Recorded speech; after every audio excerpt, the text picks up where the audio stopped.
Okay, anong tunog ng pusong sawi? Chug. Ako naman kay Alex, para maging mabuti kang magulang, anak, kapatid, dapat baguhin mo muna ang pamilya mo. Ako na magiging tatay mo, si Wagi ang magiging nanay mo, at hindi natatagal ang buhay mo. Pinakamalaking ambag mo sa industriya. Ocho po. Lights on or lights off? Blinking.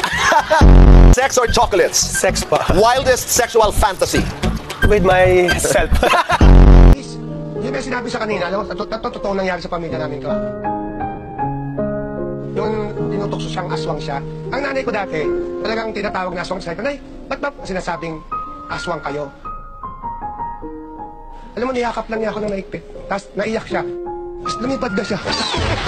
Si Muhammad. Bakit? Number 2. Bakit? Meron akong pinsan, taga Palabod. Yung pinsan ko niya may Todo! Yung pinsan ko niya meron siyang kaibigan. Tapos, nag-a-abroad yun, magaling kumanta yun. Nung minsan, naliligo yun sa bahay nila, may nag-away na 2 lasing. Napalabas siya, hinabol siya ng lasing. Kasi hindi na siya nakita ng mga magulang niyo!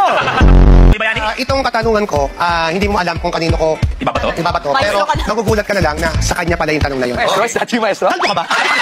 Tingin ko, singer yan. Tawag niya yung naklase ko sa tenement si Diosdado Clado. Okay. Si Diosdado Clado, singer yon, matalino pa. Okay. Nung minsan, nakasakay ko siya sa nabotas, na doon siya nasa jeep. Wala siyang Brief. Wala siyang brief.